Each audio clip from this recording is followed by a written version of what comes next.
Welcome to WagerTalk TV. I am Kelly Stewart, joined by Tony Mejia and Teddy Covers. It is NFL Week 7, and we have a handful of undefeated teams here. Now, this one's really interesting.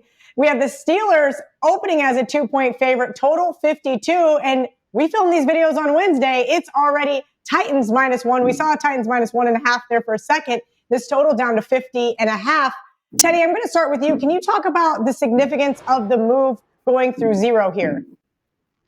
So when you talk about big line moves, a game that goes from -1 to +1 or +1 to minus, or even -1.5 to +2, it's not a huge move. It takes less money to move a team from a dog to a favorite than it does to get a team from 2.5 to 3.5. So there has been significant action. And Kel, I'm going to disagree with you on something because you say Pittsburgh opened 2.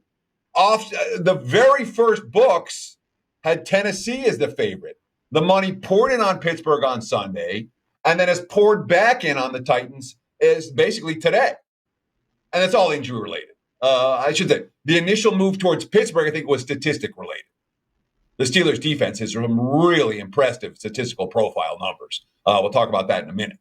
But when we saw the money come in today, and it poured in this morning on the Tennessee Titans, that has a lot to do with the injury report. For Tennessee, it looks like they're going to have key guys back this week. Corey Davis at wide receiver. McCole Pruitt at tight end's not as big, but Davis a difference maker. They could have Jonnu Smith back as well at tight end. But Davis a difference maker for that offense. The Steelers, on the other hand, the injury report came out, and this is a team that has now lost Devin Bush for the year, their defensive play caller. David DeCastro, Maurice Pouncey, both Pro Bowl caliber offensive linemen, both very dicey to play this week. And Deontay Johnson, who we haven't missed him the last few weeks because Chase Claypool has been so good. But Johnson is a difference maker for that offense as well. So Pittsburgh, with numerous injuries on the offensive side of the football, that has absolutely flipped the market back towards the 5-0 Tennessee Titans so far. And of course, you know, we look at some of the strength of schedule issues. I mean, Pittsburgh's played the Giants, stink. The Broncos, stink. Texans, stink. Eagles, stink. Browns, with Mayfield hurt. It's not like Pittsburgh's really been challenged so far this season.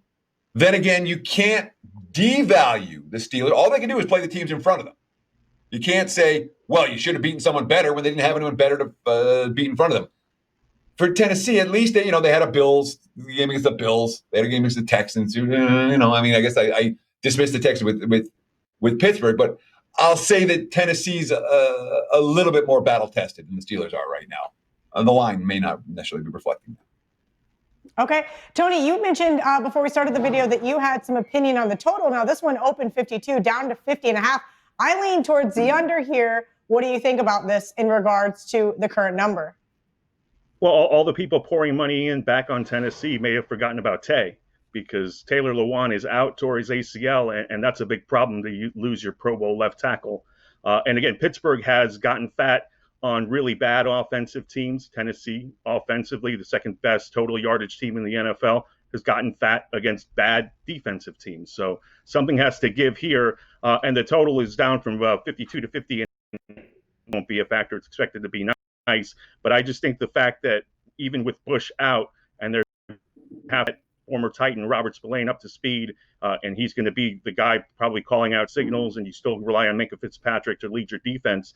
I think pace is going to be a factor here with Ty Sembrello, the guy who's replacing Taylor Lewan, being a much more gifted run blocker than he is a pass blocker. I think we'll see more Derrick Henry. I think the time here is going to keep the clock moving, and ultimately I like the under a lot. All right, great stuff from Tony and Teddy. Make sure you guys are headed over to our WagerTalk YouTube channel and checking out all of our other game previews.